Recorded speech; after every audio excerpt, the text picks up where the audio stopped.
കർത്താവിന് മഹത്വം. प्रभु को महिमा मिले। വീണ്ടും നമുക്ക് കർത്താവുമായുള്ള കൂട്ടായ്മയ്ക്ക് ഒരുക്കപ്പെട്ടിരിക്കുന്ന അവസരത്തിനായി സ്തോത്രം. फिर भी और एक दिन प्रभु के संगति में रहने के लिए प्रभु ने सुंदर अवसर बना कर दिया, उसके लिए प्रभु धन्यवाद देता हूँ। നമ്മൾ ഈ വചനം അന്യോന്യം പങ്കുവെക്കുമ്പോഴും കർത്താവിനോടുള്ള കൂട്ടായ്മയുടെ മാധുര്യം നമ്മൾ അനുഭവിക്കുകയാണ്. जब हम इस वचन को आपस में बांटता है तब हम प्रभु के साथ का संगति का उस अनोखा अनुभव को हम पाते हैं। ഒരു പുതിയ ഹൃദയം, ഒരു പുതിയ ആത്മാവ്, ദൈവത്തിന്റെ പരിശുദ്ധാത്മാവ് എന്നീ നിലയിൽ നമ്മൾ പുരോഗമിക്കുമ്പോൾ കൂട്ടായ്മയുടെ മാധുര്യം കൂടുതൽ കൂടുതൽ അനുഭവിച്ചറിയുന്നു. पिछले दिनों में हमने जो सीखा था, एक नया हृदय और नया आत्मा और पवित्र आत्मा, ये तीनों बातों को मिलकर के जब हम आगे बढ़ते रहता है, उसका मीठाइस भी बढ़ते रहता है। നമുക്ക് വീണ്ടും അതേ കാര്യങ്ങൾ തന്നെ വീണ്ടും നമുക്ക് ധ്യാനത്തിനെടുക്കാം. वही बातों को हम वापस उसका अपने वचन ध्यान में लाएंगे। 1 യോഹന്നാൻ 1-ാം അധ്യായത്തിന്റെ पहला यूहन्ना पहला अध्याय 5ഉം 6ഉം വാക്യങ്ങൾ വായിച്ചുകൊണ്ട് തുടങ്ങാം. उसका 5 और 6 वचन पढ़कर हम शुरू करेंगे। पहला यूहन्ना पहला अध्याय का 5-6 वचन। जो समाचार हमने उससे सुना और तुम्हें सुनाते हैं वह यह है कि परमेश्वर ज्योति है और उसमें कुछ भी अंधकार नहीं। यदि हम कहे कि उसके साथ हमारी सहभागिता है और फिर अंधकार में चले तो हम झूठ है और सत्य पर नहीं चलते। അപ്പം സത്യം പ്രവർത്തിക്കുക എന്ന് പറഞ്ഞാൽ എന്താണ്? सच्चाई का कार्य करने का अर्थ क्या है? നമ്മൾ പുറത്തുപോയി എന്തെങ്കിലും ഒരു കാര്യം ചെയ്യുന്ന അല്ലെങ്കിൽ ഒരു സത്യം ചെയ്യുന്നതിനെ കുറിച്ചല്ല ഇവിടെ പറയുന്നത്. बाहर जाकर के कोई सच्चाई का काम किया उसका बारे में हम नहीं बोलता। ദൈവം ന്യായപ്രമാണം കൊടുത്തത് ദൈവവുമായുള്ള കൂട്ടായ്മയിൽ ജീവിച്ചാൽ ന്യായപ്രമാണം ഭാരമുള്ളതല്ല. जब प्रभु ने व्यवस्था दिया था, यदि हम प्रभु के संगति में रहकर के कार्य करता है तो व्यवस्था एक बारी नहीं। അപ്പൊ ദൈവവുമായുള്ള കൂട്ടായ്മ കൂടാതെ മോഹിക്കരുത് എന്ന കൽപ്പന ചെയ്യാൻ പോയാൽ അവർക്കത് ഭയങ്കര ഭാരമാണ്. यदि प्रभु का संगति रहते बिना अगर मोह नहीं करना, वो बात को अगर खुद वो करने के लिए जाएगा तो उनके लिए भारी है। അപ്പൊ നമ്മുടെ ജീവിതത്തിൽ നമ്മൾ പുറത്ത് ചെയ്യുന്ന ഏത് പ്രവൃത്തിയും ദൈവവുമായുള്ള കൂട്ടായ്മയിലായിരിക്കുമ്പോൾ ആ കൂട്ടായ്മയിലായിരിക്കുന്നതിനെയാണ് സത്യം പ്രവർത്തിക്കുക എന്നുള്ളത് കൊണ്ട് അർത്ഥമാക്കുന്നത്. हमारा हर एक काम जो है वो प्रभु की संगति में रहकर के अगर हम करता है तो उस काम को बोलता है सच्चाई का काम।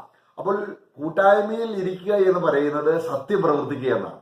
संगति में रहने का अर्थ क्या है? हम सच्चाई का कार्य करना या सच्चाई में रहना। അപ്പൊ നമ്മളിൽ ഏതൊരു നല്ല പ്രവൃത്തിയും വെളിപ്പെടണമെങ്കിൽ അത് കർത്താവ് തന്നെ നമ്മളിൽ വസിച്ചുകൊണ്ട് ചെയ്യുകയാണ്. हमारे में कोई भी भले काम अगर प्रकट होना है तो वास्तव में प्रभु हमारे में रह करके प्रभु स्वयं करता है। ലോകത്തിൽ ഒരുപാട് പേര് നല്ല പ്രവൃത്തികൾ ചെയ്യുന്നുണ്ട്. दुनिया में बहुत से लोग अच्छे अच्छे काम करते हैं, അത് അവരുടെ സ്വയത്തിൽ ചെയ്യുന്ന കാര്യങ്ങളാണ്. परंतु वो सारे काम उन लोग अपनी स्वयं में करता है। അത് ദൈവം സ്വീകരിക്കില്ല. वो काम कभी भी प्रभु स्वीकारेंगे नहीं। നമ്മളിൽ കർത്താവ് വസിച്ചുകൊണ്ട് കർത്താവ് നമ്മളിലൂടെ ചെയ്യുന്ന പ്രവൃത്തി മാത്രമേ ദൈവം സ്വീകരിക്കുകയുള്ളൂ. हमारे में प्रभु रह करके जो प्रभु करता है वही बातों को कामों को प्रभु ग्रहण करता है। അപ്പൊ നമ്മൾ കൂട്ടായ്മയിലായിരിക്കുമ്പോൾ വളരെ സുരക്ഷിതത്തിലാണ്. हम जब भी संगति में रहता है तो हम बहुत सुरक्षा में है। ആരും നമ്മളെ തൊടാൻ ദൈവം അനുവദിക്കത്തില്ല. कोई भी हमें छूने नहीं देता प्रभु ने। അപ്പൊ നമ്മള് കഴിഞ്ഞ ദിവസം പറഞ്ഞ് അവസാനിപ്പിച്ചത് ദൈവസന്നിധിയിൽ നമ്മൾ പ്രഖ്യാപിക്കുന്ന പ്രഖ്യാപനമാണ്. അതായത് കർത്താവ് പറഞ്ഞു, എന്റെ മരണത്തോളം, എന്റെ വരവോളം എന്റെ മരണത്തെ പ്രസ്താവിക്കും. पिछले दिन में हमने कहा था कि एक प्रभु की उपस्थिति में आकर के जो प्रभु में हम जब करता है वो एक घोषणा है, क्योंकि वो प्रभु का आगमन तक ये मृत्यु की घोषणा हमें करना है। അപ്പോൾ 1 കൊരിന്ത്യർ 10:16 വാക്യത്തിൽ നമ്മൾ വായിക്കുന്നത് അവന്റെ രക്തത്തിന്റെ കൂട്ടായ്മ. जब पहला कोरिन्थी 10 अध्याय का 16 वचन में हम पढ़ता है उसकी लघु की सौभाग्यता। അപ്പോൾ നമ്മൾ വീണ്ടും ഈ കർത്താവിന്റെ കൂട്ടായ്മയ്ക്ക് രക്തം എത്രത്തോളം അല്ലെങ്കിൽ ക്രിസ്തുവിന്റെ മരണം എത്രത്തോളം നമുക്ക് ആവശ്യമാണെന്ന് ദൈവം നമുക്ക് കാണിച്ചു തരുന്നു. फिर से हम ये बात को देखेगा कि प्रभु की संगति के लिए प्रभु की लघु का कितना अनिवार्यता है, ये बात प्रभु हमें दिखाता है। അപ്പൊ നമ്മള് ഇനി ഇസ്രായേൽ മക്കളുടെ ചരിത്രം നമ്മൾ നോക്കുകയാണെങ്കിൽ यदि हम इसराइल लोगों का चरित्र पढ़ें तो യേശുക്രിസ്തുവിന്റെ രക്തം ഏതെല്ലാം നിലയിലാണ് പ്രവർത്തിക്കുന്നത് എന്ന് ദൈവസന്നിധിയിൽ നമ്മൾ കൂട്ടായ്മയിലൂടെ അറിയുകയാണ്. जब प्रभु यीशु मसीह के लघु कैसे कैसा रीति में कार्य करता है एवं संगति के द्वारा मालूम पड़ता है। നമ്മള് ദൈവം എന്തുകൊണ്ടാണ് ജനത്തോട് പെസഹ ആചരിക്കണമെന്ന് പറഞ്ഞത്? परमेश्वर ने क्यों फसह का पर्व मनाने के लिए लोगों को बोला था? അവര് ഒരിക്കൽ പെസഹ ആചരിക്കുകയും പിന്നീട് ആ ആചരണം നിരന്തരം ഓർക്കുകയും ചെയ്യേണ്ടത് ആവശ്യമായിരുന്നു. वे लोग एक बार जब मिस्रैम से छुटकारा पाने के लिए पेसका मनाना था, साथ ही साथ हमेशा यादाइश के लिए पेसका का पर्व रूप में मनाना भी था। അപ്പോൾ അവിടെ പുറപ്പാട് പുസ്തകം 12:13 നമ്മൾ വായിക്കുന്നുണ്ട്, ഞാൻ രക്തം കാണുമ്പോൾ. जब निर्गमन का किताब 12 अध्याय का 13 वचन में प्रभु कहता है कि जब मैं लहू देखेगा ഞാൻ നിങ്ങളെ കടന്നു പോകും मैं तुम्हें पार हो जाएगा, എന്ന് പറഞ്ഞാൽ ഞാൻ നിങ്ങളെ ന്യായം വിധിക്കില്ല. बोलने का अर्थ मैं तुझ पर दंड आने नहीं देगा। അതായത് ഈ സ്ട്രൈക്കിംഗ് ഏഞ്ചൽ അല്ലെങ്കിൽ സംഹാരദൂതൻ നിങ്ങളെ തൊടുകയില്ല. बोलने का अर्थ क्या है कि जो संहार करने वाला दूत जो है वो आपको छुएंगे नहीं। ചിലർ ചിന്തിച്ചിരിക്കുന്ന സംഹാരദൂതൻ സാത്താനാണെന്നാണ് ചിന്തിക്കുന്നത്. कई लोग ये सोचते हैं कि ये जो संहार करने वाला शैतान है करके सोचते हैं, ഒരിക്കലുമല്ല, कभी नहीं। അത് ദൈവത്തിന്റെ ദൂതനാണ്. वो परमेश्वर का भेजा हुआ दूत है। ദൈവത്തിന്റെ ദൂതൻ ദൈവജനത്തെ സ്പർശിക്കുന്നില്ല, അല്ലെങ്കിൽ അവരെ കവർ ചെയ്തിട്ട് ദൈവവുമായിട്ടുള്ള രക്തം തളിക്കാത്ത, രക്തം പുരട്ടാത്ത വീടിനെ സംഹരിക്കുന്നു. जब परमेश्वर का दूत संहार करने के लिए जब आते थे तो जिस घर में लहू का चिन्ह नहीं दिखता था, उसमें कवर नहीं किया गया था, उन लोगों को वो नाश करते। നമ്മള് 12 അധ്യായത്തിന്റെ 13 വാക്യം ഒന്ന് വായിക്കാം. जब निर्गमन 12 अध्याय का 13 वचन हम पढ़ेंगे, निर्गमन 12 अध्याय का 13 वचन। और जिस घर में तुम रहोगे उन पर वह लहू तुम्हारे लिए चिन्ह ठहरेगा, अर्थात मैं उस लहू को देखकर तुमको छोड़ जाऊंगा। നോക്കുക, ഞാൻ രക്തം, ആരാണ് രക്തം കാണുന്നത്? मतलब कौन लहू देखता है? രക്തം കാണുന്നത് ആ രക്തം പുരട്ടുന്ന ആളല്ല. वो लहू जो देखता है वो लगाने वाले लोग नहीं, രക്തം പുരട്ടിയിട്ട് അവർ അകത്തിരിക്കുകയാണ്. वो लोग लहू लगा करके घर के अंदर रहता है। എന്താണ്? ന്യായവിധി വരുന്നു. परंतु जब न्याय आता है, അപ്പം ദൈവത്തിന്റെ ന്യായവിധിയിൽ നിന്ന് രക്ഷിക്കുന്ന യേശുവിന്റെ രക്തത്തിന്റെ കൂട്ടായ്മ, അതാണ് നമ്മൾ മേശയിൽ ഓർക്കുന്നത്. जब इस न्याय से हमें छुड़ाने वाला प्रभु यीशु मसीह की लहू की सौभाग्यता वही हम संगति में याद करते हैं। അപ്പോൾ ദൈവം ഒരു വീടിന്റെ മുമ്പിൽ രക്തം കാണുമ്പോൾ जब एक घर के ऊपर जब लहू देखता है, അവനെ നശിപ്പിക്കുന്നില്ല. उसको नाश नहीं करता। ഇതാണ് പുതിയ നിയമത്തിൽ. ये है नया नियम है। നമ്മൾ കർത്താവിന്റെ സന്നിധിയിൽ കൂട്ടായ്മയ്ക്ക് വരുമ്പോൾ जब हम प्रभु की उपस्थिति में संगति के लिए आता है, ദൈവത്തിനും നമുക്കും മധ്യേ प्रभु और हमारे बीच में യേശുവിന്റെ രക്തം കൂട്ടായ്മയിലേക്ക് നമ്മളെ കൊണ്ടുവരും എന്ന് പറഞ്ഞാൽ നമ്മളെ ദൈവം ഒരിക്കലും നശിപ്പിക്കത്തില്ല എന്നുള്ള ഉടമ്പടിയിലേക്ക് ദൈവം നമ്മളെ കൊണ്ടുവന്നിരിക്കുകയാണ്. हमें प्रभु के साथ का संगति में लेकर आता है। बोलने का अर्थ क्या है कि कभी भी हमें प्रभु नाश नहीं करेगा, इस अवस्था में प्रभु हमको लेकर आता है। അപ്പോൾ നമ്മളിലൊരു തെറ്റിദ്ധാരണയുണ്ട്, ഈ സംഹാരദൂതൻ സാത്താനാണ്. कई बार हम लोग गलत रीति में सोचते हैं कि ये संहार करने वाला दूत जो है वो शैतान है। അവിടെ നമ്മള് ദാവീദ് ജനത്തെ എണ്ണിയപ്പോൾ ദൈവം ന്യായവിധി അയച്ചു. എന്നാല് ദൈവം യെരുശലേമിനോട് അടുത്തപ്പോൾ ദൈവം ഈ സംഹരിക്കുന്ന ദൈവത്തിന്റെ ദൂതനോട് പറയുകയാണ്. നമ്മൾ 1 ശമൂവേൽ 24:16 വാക്യം വായിക്കുമ്പോൾ അറിയാം നമുക്കത്. ദൈവം തന്റെ ദൂതനോട് പറഞ്ഞു, നിന്റെ സംഹാരം നിർത്തണം. जब पहला शमूएल 24 अध्याय का 16 वचन में जब दावीद का जीवन में एक बहुत बड़ा गलती हुआ कि उन्होंने अपने लोगों को गिनने लगा, वो गिनने के कारण इसराइल के ऊपर बहुत बड़ा वादा आया। वो वादा करने वाला स्वर्गदूत को प्रभु ने कहा कि अभी रुक। അത് സാത്താനാണോ? ये वो जो दूत था वो क्या शैतान था? ഒരിക്കലുമല്ല. नहीं, അവിടെ कभी വ്യക്തമായി വേണേ വായിക്കാം. 2 ശമൂവേൽ 24:16. दूसरा शमूएल 24 अध्याय का 16 वचन।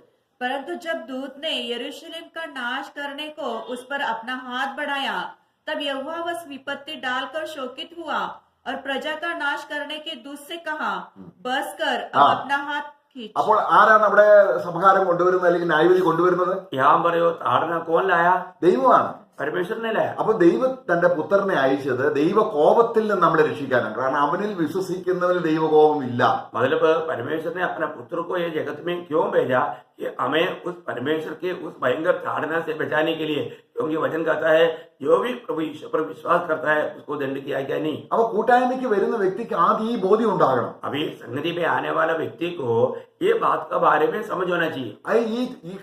ഈ ന്യായവിധി ചുമന്ന് മാറ്റിയത് കർത്താവ് ഏതാണ്? രക്തത്തിന്റെ കൂട്ടായ്മ. क्योंकि प्रभु ने हमारे ऊपर का जो ताड़ना जो है उड़ा करके हमसे दूर किया, ये है लहू की सौभाग्यता। അപ്പോൾ നമ്മൾ കർത്താവിന്റെ അടുക്കിലേക്ക് വരുമ്പോൾ जब हम प्रभु के निकट आते हैं, ഈ രക്തം, യേശുക്രിസ്തുവിന്റെ രക്തം ദൈവത്തിന്റെ ന്യായവിധിയിൽ നിന്ന് നമ്മളെ രക്ഷിക്കുന്നു, ദൈവമുഖമായി സംസാരിക്കുന്നു, നമ്മുടെ പക്ഷത്ത് രക്തം നിൽക്കുന്നു എന്നുള്ള ബോധ്യം ഉണ്ടെങ്കിലേ നമുക്ക് ദൈവസന്നിധിയിലേക്ക് പ്രവേശനമുള്ളൂ. जब प्रभु यीशु मसीह की लहू की इतना बड़ा महत्व हमें जानना है कि ये लहू क्या करता है, हमें पिता परमेश्वर के सन्मुख आने देता है, हमें क्रोध से बचाता है, प्रभु का सन्निधि में हमको लेकर आता है।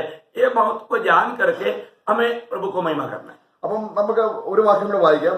ഒരുപാട് വാക്യങ്ങളുണ്ട്. പുറപ്പാട് പുസ്തകം 12:23 കൂടെ വായിക്കാം. और हम एक वचन पढ़ेंगे, निर्गमन 12 अध्याय का 23 वचन।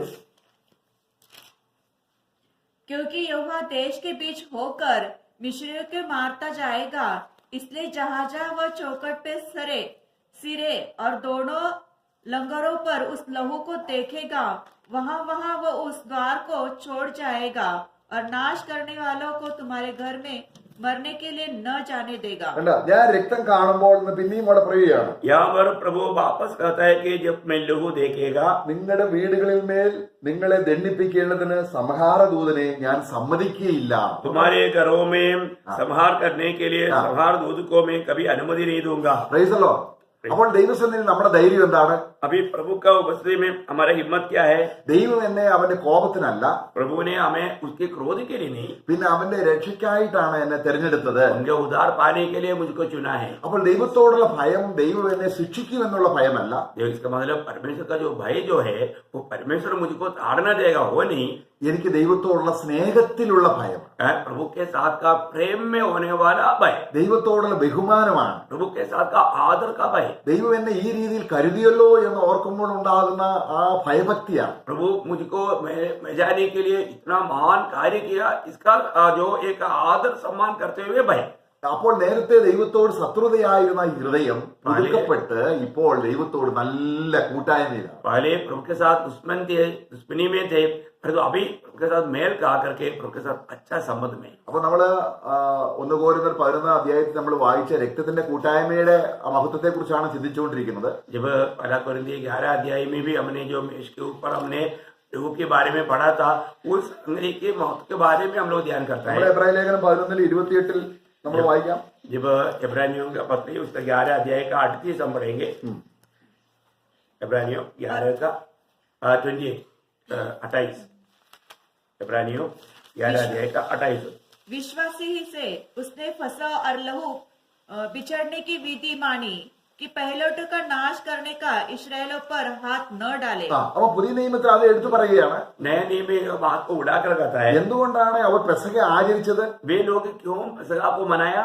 അവരെ സംഹാരദൂതൻ തൊടാതിരിക്കാൻ. उनको संहार दूध ना छूने के लिए। ഇനിയും സംഹാരദൂതൻ തൊടാതിരിക്കാൻ ചെയ്യണ്ട, തൊടാതിരുന്നതിന്റെ ആ കൂട്ടായ്മ അനുഭവിക്കുകയാണ്. अभी संहार दूध मुझको ना छूने के लिए नहीं करना, परंतु जो छुटकारा पाया हुआ उस बात को याद करके प्रभु को महिमा देने के लिए हम उसको मनाते हैं। Praise the Lord.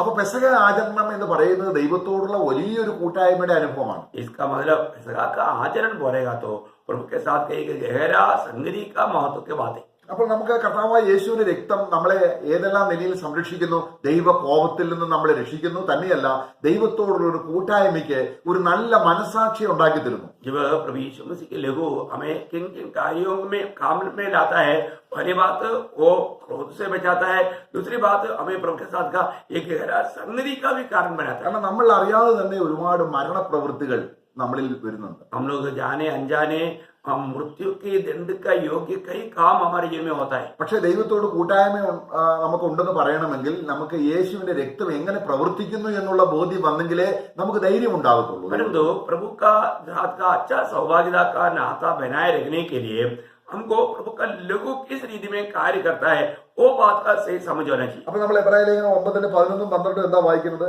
जब इब्रानियों का पत्री उसका 9 अध्याय का 11-12 वचन क्या कहता है?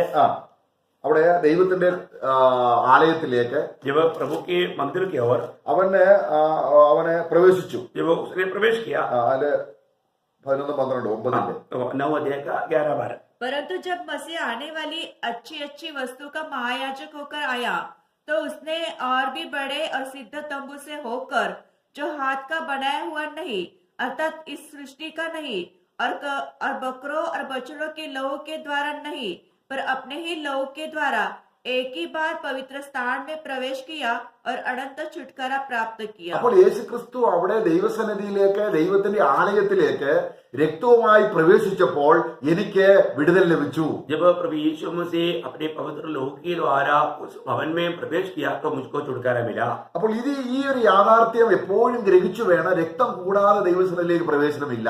इस बात को आपको हमेशा याद रखना है कि जब तक इस लघु अगर नहीं है तो हमें प्रभु के उपस्थिति में प्रवेश भी नहीं है। അപ്പൊ 9:14 നമ്മൾ വായിക്കുകയാണ്. उसका 14 वचन में 9 अध्याय का 14 वचन में पढ़ता है, तो मसीह का लहू जिसने अपने आप को सनातन आत्मा के द्वारा परमेश्वर के सामने निर्दोष चढ़ाया, तुम्हारे विवेक को मरे हुए कामों से क्यों न शुद्ध करेगा, ताकि तुम जीवित परमेश्वर की सेवा करो।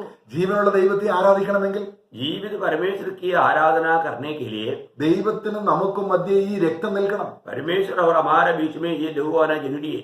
നമുക്ക് എത്രയോ ആവശ്യമുള്ള, അല്ലെങ്കിൽ പഴയ നിയമത്തിൽ എത്രയോ ആവശ്യമുള്ള കാര്യമാണ് ദൈവം ഈ കൂട്ടായ്മയുടെ കാര്യം പറയുമ്പോൾ ദൈവം ഒന്നാമത്തെ കൽപ്പനയിൽ പറയുകയാണ്, മുകളിൽ സ്വർഗത്തിലും താഴെ ഭൂമിയിലെങ്കിലും ഒന്നിനെയും പ്രതിമ ഉണ്ടാക്കരുത്. जब आपको मालूम है प्रभु के साथ का संगति में रहने के लिए प्रभु पुराने नियम में भी कहता है कि स्वर्ग में हो, पृथ्वी में हो, जल में हो, किसी प्रकार का भी कोई मूर्ति को नहीं बनाना। എന്നാൽ പുറപ്പാട് പുസ്തകം നമുക്ക് 25-ാം അധ്യായത്തിന്റെ 17 മുതലുള്ള വാക്യങ്ങൾ വായിക്കുമ്പോൾ, जब निर्गमन का किताब 25 अध्याय का 17 से जब हम पढ़ता है, फिर चौके सोने का एक प्रायश्चित का ढकना बनवाना, उसकी लंबाई 2.5 हाथ और चौड़ाई 1.5 हाथ की हो, और सोना ढालकर 2 करूब बनवाकर प्रायश्चित के ढकने के दोनों सिरों पर लगवाना, एक करूब एक सिरे पर और दूसरा करूब दूसरे सिरे पर लगवाना, और करूबों को और प्रायश्चित के ढकने को एक ही टुकड़े में बनवाकर उसके दोनों सिरों पर लगवाना। ഇവിടെ എന്താണ് പറയുന്നത്? यहाँ पर क्या कहता है? ഉണ്ടാക്കരുതെന്ന് പറഞ്ഞിട്ട് പറയുകയാണ് കിരൂബുകളുടെ രൂപം ഉണ്ടാക്കണം. अभी मूर्ति नहीं बनाना करके बोलने के बावजूद में यहाँ पर किरूब को बनाने के लिए बोल रहा है। ദൈവത്തിന് തെറ്റുപറ്റിയോ? क्या परमेश्वर को गिनती हुआ? തന്റെ കൽപ്പന ലംഘിച്ചോ? क्या प्रभु ने अपनी आज्ञा को तोड़ दिया? ഒരിക്കലുമില്ല. कभी नहीं। ഇവിടെ കൂട്ടായ്മയുടെ പ്രാധാന്യത്തെ എടുത്തു കാണിക്കാനാണ്. കാരണം ഈ രണ്ട് കെരൂബുകൾ മുഖാമുഖമായിരിക്കണം. അതിന്റെ അർത്ഥം ഇവർ തമ്മിൽ കൂട്ടായ്മ ഉണ്ടായിരിക്കണം. ये संगति की महत्व को दिखाने के लिए ये बात बताया कि एक केरूब दूसरा केरूब के साथ आमने सामने होना चाहिए। उनका संगति का गौरव को वो बात को അപ്പൊ മഹാപുരോഹിത രക്തം തളിക്കേണ്ടത് ഇതിന്റെ മധ്യത്തിലാണ്. जब महायाजक खून जो छिड़काना है इसके बीच में छिड़काना है। അപ്പോൾ കെരൂബുകൾ നോക്കേണ്ടത് എങ്ങോട്ടാണ്? इसका मतलब केरूब कहाँ पर देखना चाहिए? രക്തത്തിലേക്ക്. उस खून की ओर। ദൈവവും നോക്കുന്നത് എങ്ങോട്ടാണ്? परमेश्वर भी कहाँ देखता है? രക്തത്തിലേക്ക്. खून की ओर। അപ്പോഴാണ് കൂട്ടായ്മ ഉണ്ടാകുന്നത്. उस समय में संगति मिलता है। Praise the Lord. Praise the Lord. അപ്പോൾ ആ കൂട്ടായ്മയുടെ ആ മഹത്വം കൊണ്ടുവരാനാണ് ദൈവം പറഞ്ഞത് രണ്ട് കെരൂബുകൾ. ഈ കെരൂബുകൾ വിശ്വാസികളാണ്. जब उस संगति का वो महिमा को दिखाने के लिए 2 केरूब के बारे में बताया। एक केरूब किसको दर्शाता है? विश्वासियों को दर्शाता है। അപ്പോൾ കൂട്ടായ്മയ്ക്ക് നമ്മൾ വരുമ്പോൾ മേശപ്പുറത്തിരിക്കുന്ന മേശയിലേക്ക് നമ്മൾ നോക്കുമ്പോൾ जब संगति में जब हम आता है तब हमारे बीच में प्रभु का मेष रहता है। मेष और जब हम देखता है വിശ്വാസികൾ പരസ്പരമുള്ള ബന്ധം കുഞ്ഞാട് രക്തത്താലാണ്. जब विश्वासियों का आपस का जो संबंध जो है वो प्रभु यीशु मसीह के लहू के द्वारा है। വിശ്വാസികൾക്ക് ദൈവത്തോടുള്ള ബന്ധവും രക്തമുഖാന്തരമാണ്. और विश्वासी परमेश्वर के साथ का भी संबंध लहू के द्वारा है। ഇതിന് പുറത്തുള്ള ഒരു കൂട്ടായ്മ സാധ്യമല്ല ഒരു വിധത്തിൽ. इसके बाहर कोई भी सहभागिता संगति असंभव है। അപ്പോൾ നമുക്ക് ദൈവത്തോടുള്ള കൂട്ടായ്മ ഉണ്ടെന്ന് പറയുമ്പോൾ എന്താണ് നമ്മൾ മനസ്സിലാക്കുന്നത്? हमें प्रभु के साथ संगति है करके जब हम कहता है तो हम क्या समझना चाहिए? ഈ അർത്ഥത്തിൽ കാര്യം ഗ്രഹിച്ചില്ലെങ്കിൽ നമുക്ക് എങ്ങനെ കൂട്ടായ്മയിൽ ജീവിക്കാൻ കഴിയും? अभी ये जो बताया लघु के संबंध में अगर इन बातों को अगर नहीं समझेगा तो हम सही संगति नहीं कर पाएगा। അപ്പൊ ക്രിസ്തുവിന്റെ മരണം നമുക്ക് ദൈവമായുള്ള കൂട്ടായ്മയ്ക്ക് എത്ര അത്യാവശ്യമാണ്. मतलब प्रभु यीशु मसीह की मृत्यु हमें प्रभु के साथ का सहभागिता के लिए संगति के लिए कितना जरूरतमंद बात है। നമ്മൾ 20 കൊല്ലം മുമ്പ് രക്ഷിക്കപ്പെട്ടപ്പോൾ ഉള്ള യേശു ക്രിസ്തുവിന്റെ രക്തത്തിന്റെ കൂട്ടായ്മയെ കുറിച്ചല്ല, നിരന്തരം എപ്പോൾ ദൈവസന്നിധിയിൽ പ്രവേശിക്കുന്നോ അപ്പോഴെല്ലാം ഈ രക്തം മുഖാന്തരമല്ലാതെ ദൈവം നമ്മെ സ്വീകരിക്കില്ല. जब हम 20 साल 25 साल पहले उतार पाया उस समय में प्रभु यीशु मसीह के लहू का महत्व को हमने जाना और उसमें आया, परंतु वो उस संबंध वहां पर नहीं रह गया। हर रोज हमें प्रभु की उपस्थिति में जब आता है तो ये लहू का गौरव है। ये लहू बिना हम प्रभु की उपस्थिति में नहीं आ सकते। നമ്മൾ എബ്രായ ലേഖനം 10:20 വാക്യം, जब इब्रानियों का पत्री 10 अध्याय का 20 वचन, जो उसके पर्दे अर्थात अपने शरीर से होकर हमारे लिए अभिषेक किया है। 10:20 वाक्യം, हाँ, മലയാളത്തിൽ 10 20. രക്തത്താൽ വിശുദ്ധ മന്ദിരത്തിലേക്ക് പ്രവേശിച്ചു. लहू के द्वारा वो पवित्र मंदिर में प्रवेश किया।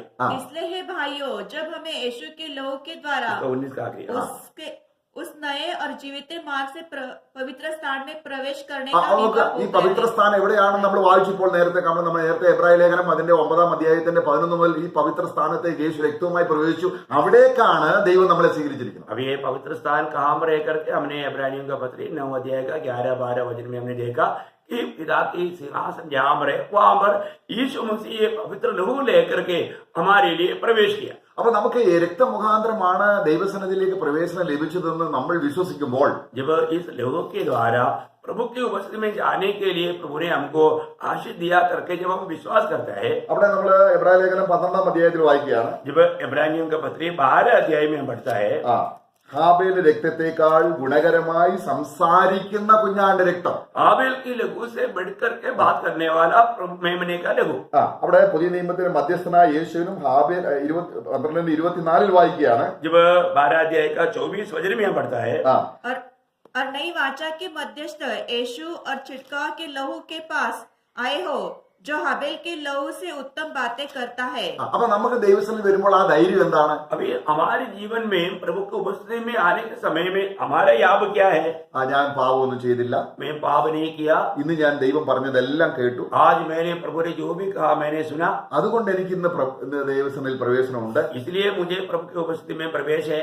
അങ്ങനെ നമ്മൾ സ്വന്തം യോഗ്യതയിൽ വരുന്നതിനെയാണ് സ്വയനീതി എന്ന് പറയുന്നത്. अगर हम इस प्रकार अपने धार्मिकता के साथ अगर हम आता है तो वो खुद की धार्मिकता कहता है. എന്നാൽ ദൈവത്തിന്റെ നീതിയിൽ വരിക എന്ന് പറഞ്ഞാൽ परंतु परमेश्वर की उस धार्मिकता में आने का अर्थ, അതാണ് പൗലോസ് പറയാണ്, ഞാൻ ന്യായപ്രമാണത്തിലെ എന്റെ സ്വന്തം നീതിയല്ല, വിശ്വസിക്കുന്നവർക്ക് ദൈവം സൗജന്യമായി കൊടുക്കുന്ന ഈ പുത്രന്റെ രക്തം നമുക്ക് നീതിയായി തന്നിരിക്കുകയാണ്. जब प्रेरित पौलुस अपने जीवन में गवाही देता है, मैं उस व्यवस्था के अनुसार का मेरी धार्मिकता में नहीं, प्रभु यीशु मसीह में विश्वास करने के द्वारा मिला हुआ उस धार्मिकता के अनुसार मैं आता हूँ. അപ്പൊ ദൈവവുമായുള്ള കൂട്ടായ്മ കിട്ടണമെങ്കിൽ, जब ये प्रभु के साथ का संगति अगर हमें मिलना है तो നാം ആത്മീയ ജീവിതത്തിൽ 20 കൊല്ലമായാലും 30 കൊല്ലമായാലും എത്ര പക്വത പ്രാപിച്ചാലും എത്ര പെർഫെക്റ്റ് ആണെന്ന് പറഞ്ഞെങ്കിലും രക്തം കൂടാതെ, യേശുക്രിസ്തു മോഹാന്തരമല്ലാതെ രക്തം കൂടാതെ പിതാവിന്റെ അടുക്കിലേക്ക് പ്രവേശനമില്ല. प्रियो, एक बात जरूर जानना है कि मैं प्रभु में आकर के 20 साल हुआ, 30 साल हुआ, मैं बहुत परिपक्व है, मैं बहुत अच्छा काम करता है,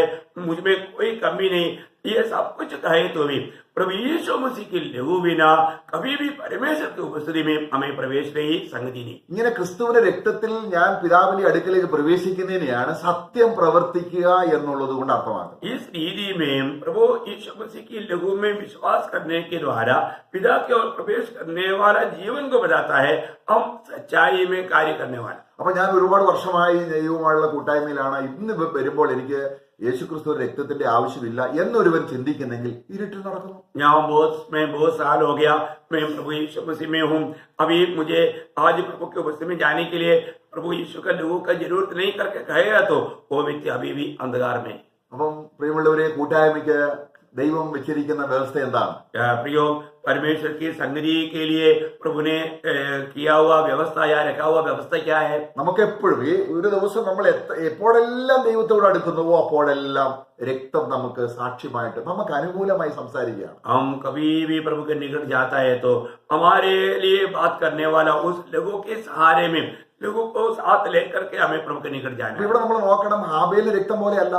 अभी यहाँ पर हम देखना वो हाबेल के लोगों के ऐसा नहीं. ഹാബേലാണെങ്കിൽ അവൻ നീതിമാനാണ്, വാസ്തവത്തിൽ നീതിമാനാണ്. हाबेल सचमुच में वो धर्मी है, പക്ഷെ അവൻ മരിക്കാൻ നേരം തന്റെ സഹോദരനോട് പ്രതികാരം ചെയ്യണമേ എന്നുള്ള നിലവിളിയിലാണ് ആ രക്തം സംസാരിക്കുന്നത്. परंतु हाबेल की लोगों बहाया गया तो वो लोगों काइन से बदला लेने की चिल्लाहट के साथ वो मारा चिल्लाहट करता है वो लोग. അപ്പോൾ ദൈവം അവൻ ശപിക്കപ്പെട്ടവനായി പോയത് ഈ രക്തത്തിന്റെ നിലവിളിയാണ്. अभी वो काइन इतना श्रापित होने का एक कारण ये लोगों का चिल्लाहट है. അപ്പോൾ യേശുക്രിസ്തു ഒരിക്കലും നമ്മളെ കുറിച്ച് ദൈവസന്നിധിയിൽ അങ്ങനെ പറയത്തില്ല. परंतु प्रभु यीशु मसीह जो हमारे लिए पवित्र लोगों बहाया, वो यीशु मसीह कभी भी ऐसा नहीं कहता, वो लोग ऐसा नहीं कहता. നമ്മളെ അനുഗ്രഹിക്കണമെന്നാണ് പറയുന്നത്. प्रभु का हमारे लिए बिंदी हमें आशीष देकर അപ്പൊ സ്വർഗത്തിലെ സകല ആത്മീയ അനുഗ്രഹങ്ങളാലും ദൈവം എന്നെ അനുഗ്രഹിച്ചു എന്ന് പറയുമ്പോൾ ഈ പ്രഥമമായ ഈ അത്യാവശ്യമായ ഈ സംഗതി മനസ്സിലായില്ലെങ്കിൽ എങ്ങനെയാണ് നമ്മൾ ഈ അനുഗ്രഹത്തിന്റെ കലവറ ദൈവം തുറന്നു തരുന്നത്? स्वर्ग का सारे आत्मिक अनुग्रह में यीशु मसीह में पिता ने मुझको आशीष दिया है करके अगर हम जानना है तो उसका भेद जो है प्रभु यीशु मसीह के लघु है, वो बात अगर नहीं जानेगा तो इन आशीषों को कैसे हम अनुभव करेंगे? അപ്പൊ നമ്മൾ അടുത്ത് വന്നിരിക്കുന്നത് എവിടെയാണ്? അടുത്ത് വരുമ്പോഴെല്ലാം യേശു രക്തമുണ്ട്. अभी हम कहां पर निकट आया, और जब भी निकट आया है तो लघु वहां पर है. അത് വിശ്വസിക്കണം. ये बात हमें विश्वास करना है. അതാണ് നമ്മൾ പറയുന്നത് കുഞ്ഞാണ്ട് രക്തത്തിന്റെ കൂട്ടായ്മ. इसलिए हम लोगों ने कहा कि प्रभु यीशु मसीह की लघु की सौभाग्यता അത് നിത്യമാണ്. ये हमेशा का है. എപ്പോഴും നമുക്ക് അനുകൂലമായിട്ടാണ് സംസാരിക്കുന്നത്. वो हमेशा हमारे अनुकूल बात करता है. അതുകൊണ്ട് നമുക്ക് ധൈര്യമുണ്ട്. इसलिए हमें याद है. അതുകൊണ്ട് അവനിൽ ആശ്രയിച്ചിട്ട് അവൻ രക്തത്താൽ നമുക്ക് ദൈവസന്നിധിയിലേക്ക് എപ്പോഴും പ്രവേശനമുണ്ട്. उस प्रभु में आश्रय करते हुए उस पुत्र का लघु के द्वारा हमें प्रभु के निकट में जाने का याद है. അപ്പൊ ഈ ഒരു യാഥാർത്ഥ്യം വിശ്വാസത്തിൽ വരുമ്പോൾ കൂട്ടായ്മയിലായി. जब ये सच्चाई एक विश्वासी के दिल में आ गया है तो वो संगति में आ गया. എന്റെ എന്തെങ്കിലും നന്മ കാണിച്ചുകൊണ്ട് ദൈവത്തിലേക്ക് വന്നാൽ ഈ കൂട്ടായ്മ കിട്ടത്തില്ല. मैं अगर मेरी कुछ भले बात का वर्णन करते हुए उसको मैं प्रभु के संगति में आएगा तो प्रभु का संगति हमें नहीं मिलेगा. എന്നാൽ കർത്താവ് പറഞ്ഞു, ഞാൻ മുഖാന്തരമല്ലാതെ ആർക്കും പിതാവിന്റെ അടുക്കിലേക്ക് പ്രവേശിക്കാൻ കഴിയില്ല. इसलिए प्रभु यीशु मसीह ने कहा मेरे बिना कोई भी पिता के निकट नहीं आ सकता. അപ്പം രക്തം എന്ത് ചെയ്യുന്നു? इसका मतलब लघु क्या करता है? നമുക്ക് ദൈവത്തോടുള്ള കൂട്ടായ്മയുടെ വാതിൽ തുറന്നു തരുന്നു. जो हमारे लिए प्रभु के साथ का संगति का द्वार खोल कर देता है. നമുക്ക് ദൈവം നമ്മളെ ന്യായം വിധിക്കുമെന്നുള്ള ഭയമില്ലാതെ നമുക്ക് ദൈവത്തെ ആരാധിക്കാൻ കഴിയുന്നു. परमेश्वर की ओर से हमें उस दंड की आज्ञा से हमें छुटकारा मिला. वो निर्डर होकर के हम प्रभु का आराधना कर पाता है. നമ്മൾ ദൈവത്തെ ആരാധിക്കുന്നതിന്റെ അടിസ്ഥാനം ഇതാണ്. प्रियो, हमें हम प्रभु की आराधना करने का नेम जो है वो ये विश्वास है. ഈ രക്തത്തിന്റെ അനുകൂലമായ സാക്ഷ്യമാണ്. ये लघु का हमारे प्रति हमारे लिए गवाही देता है, वो गवाही है. നമുക്ക് യെശയ്യാവിന്റെ പുസ്തകം 12 അധ്യായം മുഴുവൻ ആ കാര്യമാണ് പറയുന്നത്. जब यशायाह नबी की किताब 12 अध्याय पूरा इन बातों को बताता है. അന്നാളിൽ എന്ന് പറയാൻ വരാൻ പോകുന്ന കാര്യത്തെ കുറിച്ച് പറയുകയാണ്. അന്ന് आने वाला दिनों के बारे में, उस दिन के बारे में कहता है. നമുക്കതൊന്ന് വായിക്കാം. അന്നാളിൽ നീ പറയേണ്ടത്, अभी उन दिनों में तुझे ये कहना चाहिए. എന്ന് പറഞ്ഞാൽ നമ്മൾ കർത്താവിനോട് പറയേണ്ടത് ഇങ്ങനെയാണ്. प्रभु से हमें इस रीति में कहना है. അത് നമ്മളെ കുറിച്ചാണ്. वो हमारे बारे में कहा है. യഹോവേ, हे यहोवा, നീ എന്നോട് കോപിച്ചു. क्योंकि हाँ पढ़िएगा. तूने मेरे पर क्रोध हुआ. कोई बात नहीं, तुम क्रोधित हुआ. देखो 12 का 1 वर्ण. उस दिन तू कहेगा, हे यहोवा, मैं तेरा धन्यवाद करता हूँ क्योंकि अद्यपि तू मुझ पर क्रोधित हुआ था, परंतु अब तेरा क्रोध शांत हुआ और तूने मुझे शांति दी है. Praise the Lord. എന്താ ഇതിന്റെ അർത്ഥം? प्रियो हल्लिया, क्या ये बोलने का अर्थ क्या है? അന്നാളിൽ നീ പറയണേ, നമുക്ക് ദൈവത്തോടുള്ള കൂട്ടായ്മ കിട്ടുമ്പോൾ നമ്മൾ വാ തുറന്ന് പറയണം. उस दिन में हमें मुंह खोल करके कहना है. എന്താണ് പറയേണ്ടത്? हमें क्या कहना चाहिए? നീ എന്നെ കവർ ചെയ്തിരിക്കുന്നു. आपने मुझको कवर कर दिया है. നിന്റെ കോപം വിട്ടുമാറി. आपका क्रोध मुझसे दूर हुआ है. ഞാൻ നിനക്ക് നന്ദിയോടെ സ്തോത്രം ചെയ്യുന്നു. मैं तुझे बहुत आभार भरा दिल से धन्यवाद देता हूँ. അതുകൊണ്ട് അവൻ അതിന്റെ 3-ാം വാക്യം പറയാണ്. उसका तीसरा वचन कहता है, 2-ാം വാക്യം ഇതാ ദൈവം എന്റെ രക്ഷ. और दूसरा वचन में कहा है कि प्रभु मेरा उद्धार. അപ്പൊ നമ്മൾ ആരാധിക്കാനുള്ള അടിസ്ഥാനം എന്താണ്? हमारा आराधना करने का नियम क्या है? परमेश्वर मेरा उद्धार है. परमेश्वर मेरा उद्धार है. मैं भरोसा रखूंगा और न थरथराऊंगा क्योंकि प्रभु यहोवा मेरा बल और मेरे भजन का विषय है. वह मेरा उद्धार करता हो गया. പിന്നെ നമ്മൾ അടുത്ത വാക്യം വായിക്കുകയാണ്. ഇത് നമ്മൾ ഓർക്കുമ്പോൾ നിങ്ങൾ സന്തോഷത്തോടെ ഈ രക്ഷയുടെ ഉറവിടത്തിൽ നിന്ന് വെള്ളം കോരും. इसके बाद में ये बात को याद करके हम तीसरा वचन में कहता है कि तुम आनंद पूर्वक उद्धार के सोते से जल भरोगे. അപ്പൊ ദൈവസന്നിധിയിൽ യേശുക്രിസ്തു നമുക്ക് വേണ്ടി പ്രായശ്ചിത്തമായതും ദൈവകോപം നമ്മളെ വിട്ടുപോയതും നമ്മൾ ദൈവമക്കളായതും അവകാശികളായതും നമുക്ക് കിട്ടിയിരിക്കുന്ന സ്വർഗീയ അനുഗ്രഹങ്ങൾ ഓരോന്നോരോന്നായി നമ്മുടെ കൂട്ടായ്മയ്ക്ക് വിഷയമാക്കുമ്പോൾ നമ്മുടെ ഹൃദയം നിറഞ്ഞ് കവിയുന്ന ഒരു പാനപാത്രമാവും. प्रियो, हमें जो प्रभु यीशु मसीह से मिला हुआ एक एक उपकारों को अगर हम याद करेगा तो एक एक बात याद करके हमारा दिल उभर करके प्रभु को धन्यवाद देने का कारण बन जाता है. അവിടെ ലേവ്യ പുസ്തകം 17-ാം അധ്യായത്തിന്റെ 11-ാം വാക്യത്തിന്റെ ബി പാർട്ടിൽ നമ്മൾ വായിക്കുന്നു. लेवीय व्यवस्था 17 अध्याय का 11 वचन की बी पार्ट में हम पढ़ता है. लेवी व्यवस्था 17 अध्याय का 11 वचन की बी पार्ट. क्योंकि प्राण के कारण लहू ही से प्रायश्चित्त होता है. കാരണം ഈ രക്തമാണ് ജീവൻ മുഖാന്തരമായി പ്രായശ്ചിത്തമാകുന്നത്. क्योंकि प्राण के प्रति लहू ही प्रायश्चित होता है. ഈ പ്രായശ്ചിത്തമാകുക എന്ന് പറഞ്ഞ അർത്ഥം എന്താണ്? ये प्रायश्चित होने का अर्थ क्या है? നമ്മളെ ദൈവം കവർ ചെയ്യുക, സുരക്ഷിതമാക്കുക प्रभु हमें कंप्लीट कवर करके सुरक्षा में लाता है. എന്ന് പറഞ്ഞാൽ ആദാമിനെയും അവയ്ക്കും ദൈവം ഉടുപ്പുണ്ടാക്കി ഉടുപ്പിച്ചു. അതുപോലെ जैसा आदम अव्वा को प्रभु ने चमड़ा का वस्त्र उसको पहनवाया, उसी प्रकार ഇങ്ങനെ നമ്മൾ ദൈവസന്നിധിയിൽ സുരക്ഷിതരാണ്. इस रीति में हम प्रभु को उपस्थिति में सुरक्षित है. ഇത് ധ്യാനിക്കുമ്പോൾ അതാണ് എന്റെ വരവോളം എന്റെ ഓർമ്മയ്ക്കായി നമ്മളത് ചെയ്യണം. ഓർക്കുക എന്ന് പറയുന്നത് കൂട്ടായ്മയുടെ കാര്യമാണ്. मेरे आगमन तक मेरे यादाइश के लिए करना, ये इसका मतलब प्रभु के साथ का संगति का बात है. അപ്പൊ ഇത്രയും നേരം നമ്മൾ ചിന്തിച്ചു, നമുക്ക് ദൈവത്തിന്റെ ന്യായവിധിയിൽ നമ്മളെ രക്ഷിക്കുന്നു യേശുവിന്റെ രക്തം. തന്നെയുമല്ല, നമുക്ക് ദൈവത്തോടൊരു നല്ല മനസാക്ഷി ഉണ്ടാക്കി തരും. കൂട്ടായ്മ എപ്പോഴും രക്തത്താലാണ്. यहाँ पर अभी तक हमने जो विचार किया वो क्या है कि पहली बात, परमेश्वर का भयंकर क्रोध से, न्याय से हमको बचाता है. साथ ही साथ हमें परमेश्वर के साथ एक गहरा नाता, संगति, एक मतलब बहुत बड़ा एक संगति का सौभाग्य प्रभु हमको देता है. അപ്പോൾ ഈ രക്തം ദൈവവശത്തേക്ക് മാത്രമല്ല പ്രവർത്തിക്കുന്നത്. ये जो लहू जो है वो सिर्फ प्रभु का ही साइड से काम करता है, ऐसा नहीं. സാത്താനെതിരെയും നമുക്ക് വേണ്ടി നിൽക്കുന്നു. सातान के खिलाफ में भी एक लहू बात करता है. നമുക്ക് എങ്ങനെയാണ് സാത്താനെ ജയിക്കാൻ കഴിയുന്നത്? हम कैसा शैतान के ऊपर विजय पाएंगे? നമ്മൾ ഉപവാസം എടുത്തോ, പ്രാർത്ഥിച്ചോ, ഇതൊക്കെ നമുക്ക് യേശുക്രിസ്തു നമുക്ക് രക്ഷ തരുന്നതും നമുക്ക് ജയം തരുന്നതും പ്രകാശിപ്പിക്കാനായിട്ട് നമ്മൾ ഉപവാസം എടുക്കാം. हम उपवास करने से, प्रार्थना करने से हमें विजय नहीं मिलता, परंतु प्रभु का वो कार्य का प्रकाश मिलने के लिए हम उपवास और प्रार्थना करने से हमें मिलेगा. ഈ രക്തത്തിന് എന്തെല്ലാം സാധ്യതയുണ്ടെന്ന് സാത്താനോട് പറയുമ്പോൾ നമ്മൾ സാത്താനെ ജയിക്കാനാണ്. നമുക്ക് സാത്താനെതിരെ ഒരു സാക്ഷ്യമുണ്ട്. परंतु हमें इस लहू के द्वारा हमारे जीवन में के लिए प्रभु ने क्या क्या किया, वो बात जब हम शैतान को बताएंगे तो शैतान के ऊपर हमें विजय है. എനിക്ക് യേശുക്രിസ്തുവിന്റെ രക്തത്താൽ ദൈവത്തിന്റെ മുമ്പിൽ നിൽക്കാമെങ്കിൽ, यदि मैं प्रभु यीशु मसीह के लहू के द्वारा पिता परमेश्वर की उपस्थिति में हम रह सकता है, तो സാത്താൻ എന്തുള്ളൂ? शैतान क्या चीज है? അത് അതാണ് നമ്മള് ജയാളികളെ കുറിച്ച് നമ്മൾ വായിക്കുകയാണ്. നമ്മള് വെളിപ്പാട് പുസ്തകം 12-ാം അധ്യായത്തിൽ വായിക്കുകയാണ്. जब हम विजय लोगों के बारे में प्रकाशित वाक्य 12 अध्याय का 11 वचन में पढ़ता है, ഈ പ്രായശ്ചിത്തം വരുത്തിയ രക്തത്തിന്റെ മൂല്യതയെ കുറിച്ച് നമുക്ക് സംഗതി ഒരു കൂട്ടായ്മ കിട്ടുമ്പോൾ നമുക്ക് ശരിക്കും ദൈവമുഖമായിട്ട് മാത്രമല്ല സാത്താന്റെ എല്ലാ പ്രലോഭനത്തിൽ നിന്നും സാത്താനെ ജയിക്കാനും എനിക്ക് യേശുക്രിസ്തുവിനെ കുറിച്ചുള്ള രക്തത്തിന്റെ പരിജ്ഞാനമാണ് നൽകി തരുന്നത് നമുക്ക് മനസ്സിലാകും. इस प्राचित का लहू के द्वारा जब हम कवर किया जाता है, तब हम प्रभु का पिता परमेश्वर को उपस्थिति में खड़ा होने के लिए नहीं, इससे नहीं, हम शैतान का भी सामना करके उसका भी सामना करने के लिए प्रभु हमको हिम्मत देता है. നമുക്ക് 12-11 വായിക്കാം. उस प्रकाशित वाक्य 12 अध्याय का 11 वचन के पढ़ेंगे. मेमने के लहू के कारण और अपनी गवाही के वचन के कारण उस पर जयवंत हुए. അപ്പൊ സാത്താനെ ജയിക്കുന്നത് എങ്ങനെയാണ്? शैतान को यहाँ पर हम कैसे जीतता है?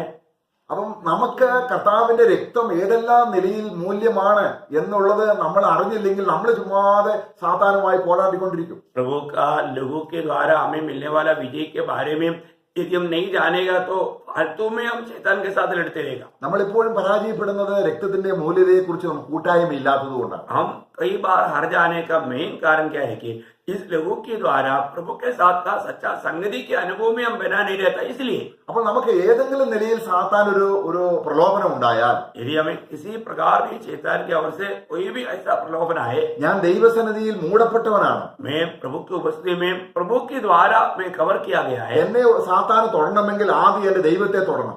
मुझे को अगर शैतान को छूना है तो मुझसे पहले उसको प्रभु को छूना पड़ेगा. സാത്താൻ ഓടിപ്പോകും. वो शैतान भाग जाएगा. കാരണം നമ്മളെ തൊടാൻ അവന് കഴിയത്തില്ല. കാരണം നമ്മളെ ദൈവം എന്ത് രക്തത്താലും കവർ ചെയ്തിരിക്കുകയാണ്. क्योंकि शैतान हमें छू नहीं सकता, क्योंकि प्रभु ने हमें अपनी लहू से हमें कवर किया हुआ है, इसलिए वो नहीं छू सकता. അപ്പൊ ദൈവസന്നിധിയിലുള്ള ഈ പ്രാഗൽഭ്യം സാത്താന്റെ വശത്തേക്ക് നമുക്കുണ്ടാകണം. ये प्रभु के साथ का ये जो याब जो है वो शैतान भी मुझको कुछ नहीं कर सकता. इस प्रकार का एक याब हमारे जीवन में होना चाहिए. നമ്മളെ ദൈവസന്നിധിയിൽ വിശുദ്ധരും നിഷ്കളങ്കരുമായി നിർത്താനുള്ള യേശുക്രിസ്തുവിന്റെ ഈ കഴിവ് സാത്താനെ നേരെ നിൽക്കാൻ ഈ കഴിവുണ്ട്. प्रियो, हमें प्रभु के उपस्थिति में पवित्र और निर्दोष होकर के खड़ा करने के लिए इस लहू में सामर्थ्य है. वो सामर्थ्य शैतान भी कुछ विरोध में नहीं कर सकता, यही सामर्थ्य उसमें भी है. ഓ, രക്തത്തിന്റെ കൂട്ടായ്മ ഇല്ലെങ്കിൽ ഇതൊന്നും നമുക്ക് മനസ്സിലാകത്തില്ല. നമ്മള് ചുമ്മാതെ നമ്മൾ സാത്താനോട് പോരാടിക്കൊണ്ടിരിക്കും. अगर हमें संगति नहीं है तो हमको ये बात को अनुभव में नहीं ला पाएगा और हम फालतू में शैतान से लड़ते रहेगा. അപ്പൊ നോക്കുക നമ്മൾ എത്രമാത്രം വിശ്വാസത്തിൽ ഇന്ന് വന്നേ ഉള്ളൂവെങ്കിലും ഉടനെ അവന് സാത്താനെ ജയിക്കാൻ കഴിയും. കാരണം രക്തത്തിന്റെ മൂല്യതയെക്കുറിച്ചും രക്തത്തിന്റെ കൂട്ടായ്മയെക്കുറിച്ചും അവന് ബോധ്യമുണ്ടെങ്കിൽ. अगर आप सोचिए, अगर आप नया विश्वासी है, आज ही आप विश्वास में आया, कभी भी आप शैतान के ऊपर विजय पा सकता है, क्योंकि आप लोगों के अंदर है. അവിടെ നമ്മള് യോഹന്നാന്റെ ലേഖനത്തിൽ 2-ാം അധ്യായത്തിൽ നിങ്ങൾ സാത്താനെ ജയിച്ചിരിക്കാൽ എന്നാണ് പറഞ്ഞിരിക്കുന്നത്. जब पहले वरना 2:14 में जवान लोगों को बोलता है कि तुमने शैतान के ऊपर विजय पाया. എങ്ങനെ? അവരുടെ കഴിവുകൊണ്ടാണോ? क्या उन्होंने अपने सामर्थ्य से पाया? അവർക്ക് കുഞ്ഞാന്റെ രക്തത്തെക്കുറിച്ചുള്ള മൂല്യതയെക്കുറിച്ചുള്ള ബോധ്യമുണ്ട്. उनको प्रभु यीशु मसीह के लहू के बारे में उनको अच्छा हमारा जानकारी है. അപ്പൊ നമുക്ക് ഇവിടെ നമ്മൾ ചിന്തിച്ചു, യേശുക്രിസ്തു രക്തത്തിന്റെ കൂട്ടായ്മ നമുക്ക് ദൈവസന്നിധിയിലേക്ക് യോഗ്യത തരുന്നു. इस यहाँ पर हमने ये बात को ध्यान किया कि प्रभु यीशु मसीह की लहू हमें प्रभु के साथ सौभाग्यता का संगति का हमें योग्य बनाता है. മറ്റൊന്ന്, സാത്താനെ ജയിക്കാൻ നമുക്ക് കൃപ തരുന്നു. और इतना ही नहीं, हम विरोधी शैतान के ऊपर भी विजय प्राप्त करने के लिए वो हमें हिम्मत देता है. അത് മാത്രമല്ല, इतना ही नहीं, നമ്മുടെ സ്വന്തം മനസാക്ഷി തന്നെ നമുക്കെതിരെ നിൽക്കാൻ സാധ്യതയുണ്ട്. हमारा खुद का हमारा मन हमारे खिलाफ में खड़ा होने का भी एक कारण हो सकता है. നമുക്ക് അവിടെ യോഹന്നാന്റെ സുവിശേഷം 8-ാം അധ്യായത്തിൽ ആ പാപത്താൽ പിടിക്കപ്പെട്ട ആ സഹോദരിയോടുള്ള ബന്ധത്തിൽ അവരെ കല്ലെറിഞ്ഞു കൊല്ലാൻ കൊണ്ടുപോകുന്ന ആൾക്കാരോടുള്ള ബന്ധത്തിൽ നമ്മൾ ഒരു വാക്യം വായിക്കുന്നുണ്ട്. യോഹന്നാൻ 8:9. योहन्ना का सुसमाचार 8 अध्याय का 9 वचन में एक पावनी स्त्री को पथरवाह करके मार डालने के लिए जब लेकर आया था, तो वहां पर एक बात हम पढ़ता है 8 अध्याय का 9 वचन. परंतु वे ये सुनकर बड़े से लेकर छोटे तक एक एक करके निकल गए और यीशु अकेला रह गया और वो स्त्री बीच में खड़ी रह गई. അല്ല, അവര് 8:9 ഓരോരുത്തരും മനസാക്ഷിയുടെ ആക്ഷേപം നിമിത്തം मतलब उसका मन की गवाही के कारण, मतलब जब प्रभु ने उसका 7-8 वचन पढ़ेगा. जब वे उससे पूछते ही रहे तो उसने सीधे होकर उसे कहा, तुम में से जो निष्पाप हो वह पहले उसको पत्थर मारे. और फिर झुककर भूमि पर उंगली से लिखने लगा. परंतु वे यह सुनकर बड़े से लेकर हिंदी में वो नहीं है शब्द. 8:9 ഇല്ലേ? അല്ല, ഉണ്ട്. 9 അർത്ഥം വരെ ശബ്ദമില്ല. അതുകൊണ്ട് കാരണം നമ്മുടെ മനസാക്ഷി നമ്മളെ കുറ്റം വിധിക്കും. हमारा मन हमें हमारे खिलाफ गवाही देगा എന്ന് പറഞ്ഞ അർത്ഥം അപ്പോൾ അതാണ് നമുക്ക് ധൈര്യം. അപ്പോൾ ധൈര്യം കിട്ടുന്നില്ല. उस समय में हमें हिम्मत नहीं, उसका 6 वचन पड़ेगा. उन्होंने उसको परखने के लिए यह बात कही ताकि उस पर दोष लगाने के लिए कोई बात पाए. परंतु यीशु झुककर उंगली से भूमि पर लिखने लगा. नहीं, उसमें भी नहीं. आगे बढ़िएगा. जब वे उससे पूछते ही रहे तो उसने सीधे होकर उसे कहा, तुम में से जो निष्पाप हो वही पहले उसको पत्थर मारे. और फिर झुककर भूमि पर उंगली से लिखने लगा. परंतु वे यह सुनकर बड़े से लेकर छोटे तक एक एक करके निकल गए और यीशु अकेला रह गया. ഓക്കെ. അതിനകത്ത് നമ്മൾ ആ തർജ്ജമ ശരിക്കും നോക്കുമ്പോൾ അവരുടെ മനസാക്ഷി അവരെ കുറ്റപ്പെടുത്തി. मतलब उनका मन में ऐसा एक उनका मन चिकना चोर होने लगा, या उनका मन में ऐसे गवाही होने लगा कि वो पापी है, इसलिए मतलब वो वजन उसका दिल में छू लिया. നമുക്കറിയാം, നമ്മള് ചില ദൈവദാസന്മാർ അല്ലെങ്കിൽ ദൈവമക്കള് അവരുടെ മനസാക്ഷി കുറ്റപ്പെടുത്തുമ്പോൾ അവർ പറയും, ഞങ്ങള് ദേവാലയത്തിലേക്ക് ഫാൻ മേടിച്ചു കൊടുക്കാം, ചെയർ മേടിച്ചു കൊടുക്കാം, ഞങ്ങള് അല്ലെങ്കിൽ എന്തെങ്കിലുമൊക്കെ ദൈവത്തിന് ചെയ്യാം എന്ന് പറഞ്ഞ് മനസാക്ഷിയെ തൃപ്തിപ്പെടുത്തും. वो कई बार कई लोग उनको भजन सुनने के समय में उनका दिल में उनका गलती का महसूस होता है, तो वो बोलता है कि हम मंदिर के लिए या चर्च के लिए हम कुर्सी लेकर देंगे, हम टेबल लेकर देंगे, फैन लेकर देंगे, ऐसा बोल के कुछ काम करते हैं. പലരും നല്ല പ്രവൃത്തികൾ ചെയ്യുന്നത് മനസാക്ഷിയുടെ ആക്ഷേപമാണ്. मगर कई लोग कई बार कुछ अच्छा काम क्यों करता है, उनका मन में ये गवाही होता है कि वो दोषी है. അപ്പോൾ അതിനെ തൃപ്തിപ്പെടുത്താനായിട്ട് അവർ ചെയ്യുകയാണ്. उसको तसल्ली देने के लिए वो लोग ऐसा भले काम करके झूठा तसल्ली पाते हैं. ഇതിനെയാണ് സ്വയനീതി എന്ന് പറയുന്നത്. इसको बोलता है खुद का धार्मिकता. നമ്മൾ അവിടെ കാണുന്നുണ്ട്, പള്ളിയിൽ പ്രാർത്ഥിക്കാനായിട്ട് പോയ പരീക്ഷ നിന്നുകൊണ്ട് ഞാൻ ദശാംശം തരുന്നുണ്ട്, ഞാൻ നല്ല പ്രവൃത്തികൾ ചെയ്ത് നിൽക്കുന്ന മനുഷ്യനെ പോലെ അല്ല എന്ന് പറഞ്ഞ് താൻ തന്നെ തന്നെ നീതീകരിക്കുകയാണ്. അങ്ങനെയുള്ള നീതീകരണം ദൈവത്തിനെതിരെ നമ്മളെ രക്ഷിക്കില്ല. जब हम उस फरीसी मंदिर में जाकर के वो प्रभु से कहता है कि मैं हफ्ता में 2 बार उपवास करता हूँ, मैं दशमांश देता हूँ, मैं ये करता हूँ वो करता हूँ। प्रियो, इस प्रकार का खुद का कोई भी धार्मिकता हमें प्रभु के सामने प्रभु के निकट जाने के लिए योग्य नहीं बनाता। ദൈവത്തിന് ന്യായവിധി മാറണമെങ്കിൽ ദൈവം രക്തം കാണുന്നു എന്നുള്ള യേശുവിന്റെ മരണത്തിന്റെ ശക്തിയെ എന്റെ ഹൃദയത്തിൽ പ്രകാശിപ്പിക്കുമ്പോൾ ദൈവമോ അല്ലാതെ ഒരു വിധത്തിലും നമുക്ക് ദൈവസന്നിധിയിൽ നീതിവാന്മാരാകാൻ കഴിയില്ല. प्रभु की दंड की आज्ञा हमारे ऊपर से हटना है तो हमें प्रभु के सामने धर्मी बनना है तो प्रभु यीशु मसीह के लहू के अलावा कभी नहीं हो सकता। उस लहू का महत्व को हमें जानना है और उस पर विश्वास करना है, उसको हमें अंगीकार करना है। അപ്പോൾ കർത്താവായ യേശുവിന്റെ രക്തം നമ്മളെ എന്ത് ചെയ്യുന്നു? प्रभु यीशु मसीह का लहू हमें क्या करता है? നമ്മളെ ഈ 3 വശങ്ങൾ നമ്മൾ ചിന്തിച്ചു. हमने ये तीनों भाग इस साइड को देखा। നമ്മൾ ദൈവസന്നിധിയിലേക്ക് വന്ന് ഈ കാര്യങ്ങളൊക്കെയും രക്തത്തിന്റെ കൂട്ടായ്മയിലേക്ക് പ്രവേശിക്കുന്ന ഈ കാര്യങ്ങളൊക്കെ ഓർക്കുമ്പോൾ നമ്മുടെയൊക്കെ ദൈവം എന്തുമാത്രം നിയർനായിട്ട് ദൈവം എത്രയും അടുത്തിരിക്കുന്നത് പോലെ നമുക്ക് തോന്നും. जब हम प्रभु के निकट आकर के जो प्रभु ने हमारे लिए अपने पुत्र के लहू बहा करके जो कार्य किया, ये बात जानने के समय में हमको ये बात का अनुभव होगा प्रभु मेरा कितना निकटता में है।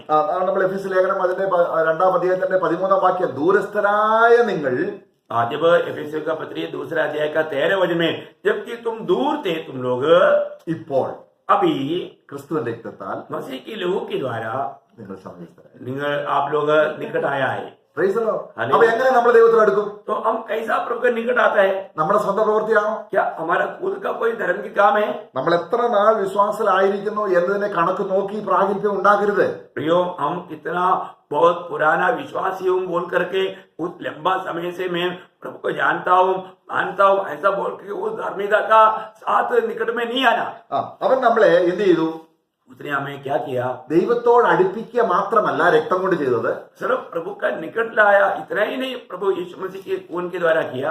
ഇതൊക്കെ നമ്മൾ ദൈവസന്നിധിയിൽ ധ്യാനിക്കുന്നതാണ് ഈ കൂട്ടായ്മ. ये सब हम प्रभु को उसमें ध्यान करना ही तो संगति है। അപ്പൊ നമുക്ക് ഒരു വാക്യം വായിക്കാം. हम एक और वचन पढ़ेंगे। നമ്മള് റെവലേഷൻ വെളിപ്പാട് പുസ്തകം 5-ാം അധ്യായത്തിന് 9-10 ദൈവത്തെ ആരാധിക്കാനുള്ള ബേസ് അവിടെ ഉണ്ട്. जब प्रकाशित वाक्य 5 अध्याय का 9-10 वचन में प्रभु के आराधकों को योग्य बनाने वाला लघु का वर्णन वहां पर है। वे ये नया गीत गाने लगे, तू इस पुस्तक के लेने और उसकी मोहरे खोलने के योग्य है, क्योंकि तूने वध होकर अपने लहू से हर एक कुल और भाषा और लोग और जाति में से परमेश्वर के लिए लोगों को मोल लिया है और उन्हें हमारे परमेश्वर के लिए एक ऐसा राज्य और याजक बनाया और वे पृथ्वी पर राज्य करते हैं। അപ്പൊ നമ്മൾ എന്ത് ചെയ്തു? ദൈവത്തിനായി വിലയ്ക്ക് വാങ്ങിയെന്ന് വായിച്ചോ? प्रभु ने हमें क्या किया? प्रभु पिता परमेश्वर के लिए हमको मोल लिया। എങ്ങനെ കുഞ്ഞാടെ നീ അറുക്കപ്പെട്ടു? मेमना तुम्हारा वध हो गया നിന്റെ രക്തത്തിന്റെ ഫലമായി. तेरी लहू के द्वारा। അപ്പോൾ ദൈവസന്നിധി വരുമ്പോൾ ഇതൊക്കെയാണ് നമുക്ക് കൂട്ടായ്മയ്ക്ക് കാരണമാകുന്നത്. प्रियो, यही तो बात है, हमें संगति का कारण बनाता है। അപ്പോൾ അവിടെ നമ്മൾ ഒരുപാട് നമ്മുടെ കാര്യങ്ങൾ അങ്ങോട്ട് പറയുകയല്ല, हम अपनी बातें प्रभु को नहीं कर रहे हैं। ദൈവം നമുക്ക് വേണ്ടി ചെയ്ത കാര്യങ്ങൾ നമ്മൾ ധ്യാനിക്കുകയും ഓർക്കുകയും ചെയ്യുമ്പോൾ प्रभु ने जो हमारे लिए किया वो कामों को याद करता है तब। അപ്പോൾ ഇപ്പോൾ ഞാൻ ദൈവത്തിനായിട്ട് വിലയ്ക്ക് വാങ്ങപ്പെട്ടവനാണ്. अभी मैं प्रभु के लिए खरीदा हुआ हूँ। അപ്പോൾ നമുക്ക് നമ്മുടെ ഹൃദയം ആത്മാവിലെന്ന് നിറയും. उस समय में हम प्रभु की आत्मा से हमारा हृदय भर जाता है, നമ്മളെ നിറയ്ക്കാനാണ് നമ്മളെ വിലയ്ക്ക് വാങ്ങിയത്. क्योंकि प्रभु हमें भरने के लिए हमें प्रभु ने खरीदा। ദൈവത്തിന്റെ എല്ലാ നിറവിനോളം നിറഞ്ഞു വരണമെന്നാണ് നമ്മൾ വായിക്കുന്നത്. प्रभु की सारी परिपूर्णता तक परिपूर्ण होना ये प्रभु की इच्छा है। അപ്പൊ ദൈവം നിറയുന്നത് എവിടെയാണ്? प्रभु हमारे में कहाँ पर भरता है? എവിടെ നിറയുന്നത്? അപ്പൊ प्रभु कहाँ पर भरता है? നമ്മളെ എഫെസ്യർ എന്താ വായിക്കുന്നത്? एफिसियों के पत्र में हमने क्या पढ़ा? ദൈവത്തിന്റെ നിറവ് സഭയിലാണ്. प्रभु की भरपूरता मंडली में है। ആ സഭയിൽ അവൻ നിറയണമെങ്കിൽ मंडली में अगर वो भरना है तो ആ നിറയേണ്ട പാത്രത്തിന് വിശ്വാസം ഉണ്ടായിരിക്കണം. उस भरने वाला बर्तन को विश्वास चाहिए। അവിടെ അതിന്റെ 3-ാം അധ്യായത്തിന്റെ 20-ാം വാക്യത്തിൽ വായിക്കുകയാണ്. उसका 3रा अध्याय एफिसियों 3रा अध्याय का 20 वचन में बढ़ता है 20-21.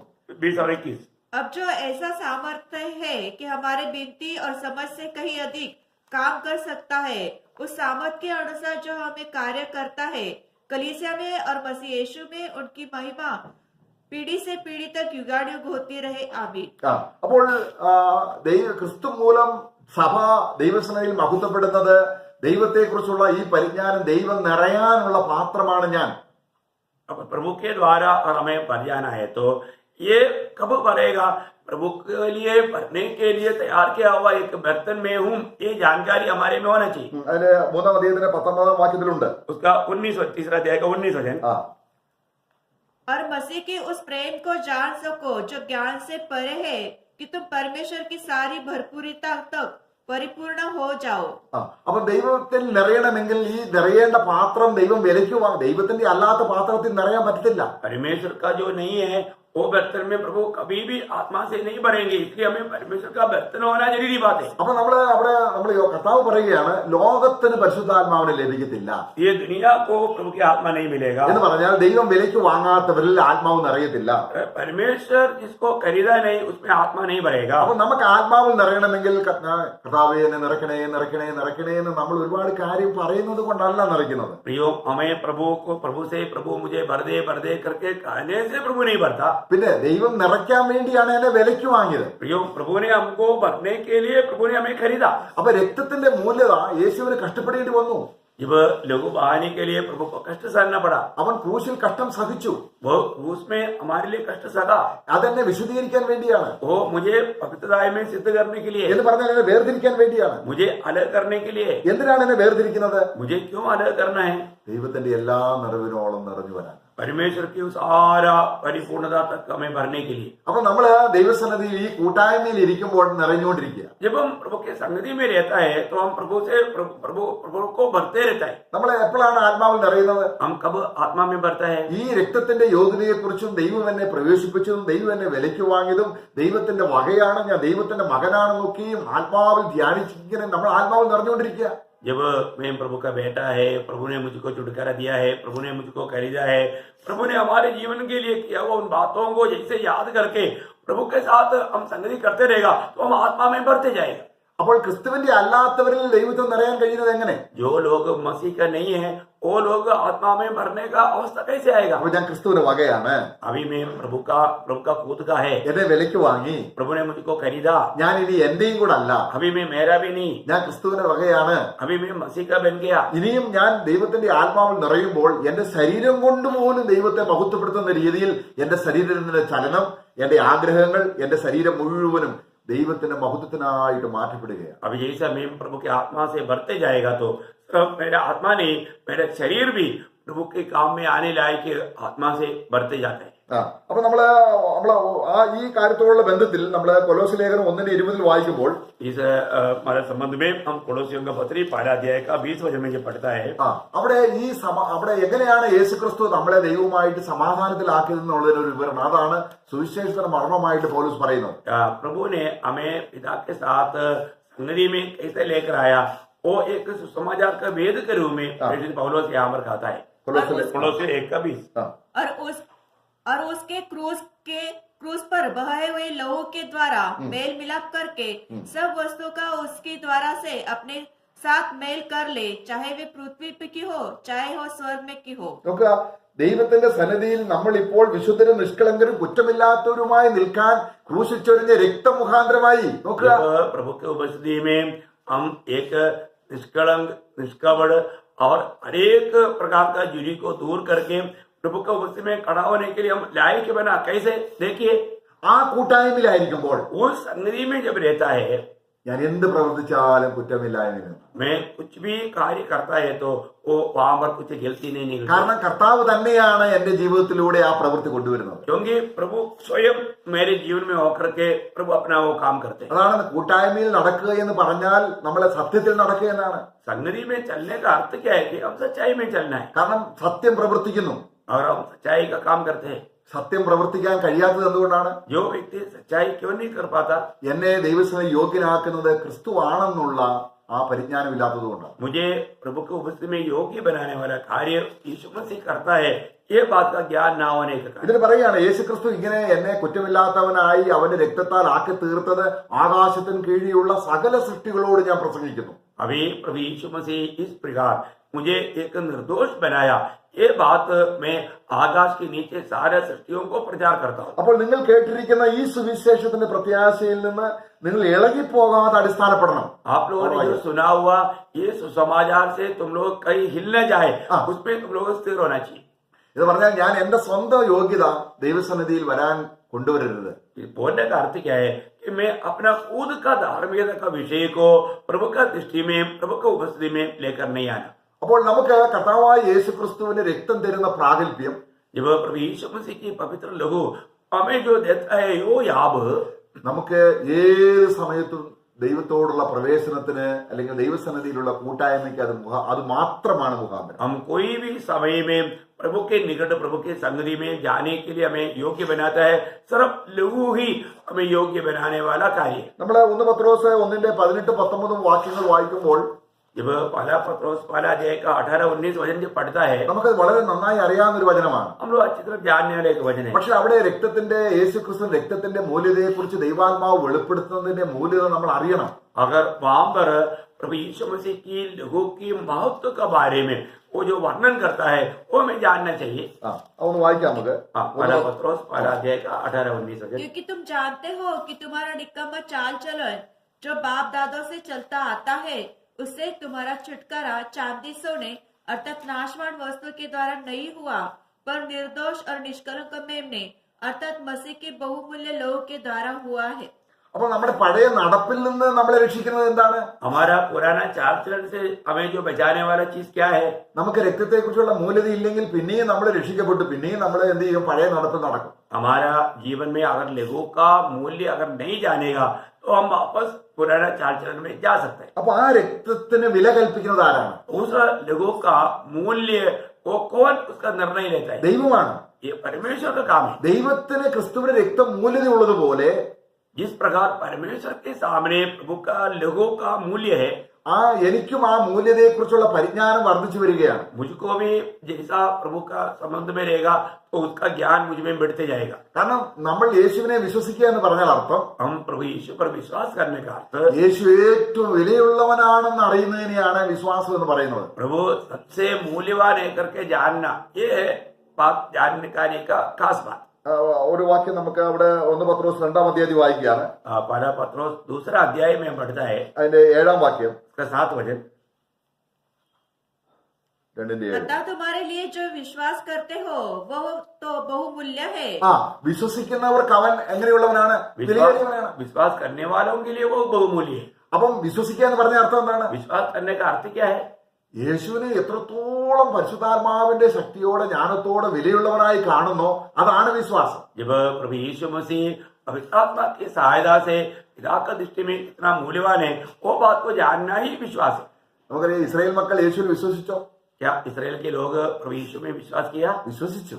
उन्होंने विश्वास किया. പക്ഷെ അവരുടെ വിശ്വാസം 30 വെള്ളിക്കാശിന് ഇസ്രായേൽ മക്കൾ വിലമതിച്ച അല്ലെങ്കിൽ യേശുവിനെ കൊടുത്ത അല്ലെങ്കിൽ വില എത്രയാ? 30 വെള്ളിക്കാശാണ്. परंतु उन्होंने यीशु मसीह को कितना दाम लगाया? सिर्फ 30 सिक्का. അപ്പം അവർ വില കൊടുത്തു.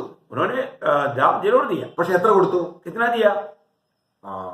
നമ്മുടെ ജീവിതത്തിൽ യേശു ക്രിസ്തുവിന്റെ രക്തത്തെക്കുറിച്ചും പ്രവൃത്തിയെക്കുറിച്ചും മൂല്യതയില്ലെങ്കിൽ നമ്മൾ അറിയാതെ ക്രിസ്തുവിന്റെ രക്തത്തിന് മൂല്യത കുറഞ്ഞു പോകുമ്പോൾ നമ്മൾ പാപത്തിൽ വീഴും. अगर हम प्रभु यीशु मसीह के लोगों के उस मूल्य के बारे में यदि हम नहीं जानेगा तो हमारे जीवन में हम पाप में गिरेगा. കാരണം പാപത്തിൽ വീഴുന്നവനെ കുറിച്ച് വായിക്കുകയാണ്, അവനെ വീണ്ടും ക്രൂശിക്കുന്നവനും തന്നെ വിശുദ്ധീകരിച്ച നിർമ്മല രക്തം മലിനമെന്ന് വിചാരിക്കുന്നവനും കൃപയുടെ ആത്മാവിനെ തള്ളിക്കളയും. അപ്പൊ യേശുവിന്റെ രക്തത്തിന്റെ മൂല്യതയിൽ നിന്ന് എന്തെല്ലാം സംഭവിക്കുന്നു? ദൈവത്തിൽ നിന്ന് അകന്നു പോകുന്നു, പരിശുദ്ധാത്മാവിനെ നിന്ദിക്കുന്നു, നമ്മൾ യേശു ക്രിസ്തുവിനെ ചവിട്ടിത്താഴ്ത്തുന്നു, വിലയില്ലാത്തവനായി കാണുന്നു. जब हम प्रभु में आने के बाद में यदि हम पाप में जाता है तो हम क्या क्या बड़ा बड़ा गुनाह करता है. जब हम प्रभु का लोगों को हम तुच्छ करता है, प्रभु यीशु मसीह को हमारे पाप तले लदाड़ता है, हम बिल्कुल प्रभु का क्रूस को तुच्छ कर देता है. എന്നാൽ അതിന് നമ്മൾ കഴിയാതെ വരുന്നത് ഈ മൂല്യതയെക്കുറിച്ച്, ക്രിസ്തുവിന്റെ രക്തത്തിന്റെ മൂല്യതയെക്കുറിച്ച് കൂട്ടായ്മയിലൂടെ വർദ്ധിച്ചു വരുന്ന ജ്ഞാനം. കൂട്ടായ്മ ഇല്ലെങ്കിൽ നമുക്ക് ഈ ജ്ഞാനം വർദ്ധിക്കത്തില്ല. हमें यीशु मसीह के लोगों का महत्व अधिक अधिक जानने के लिए हमें संगति चाहिए.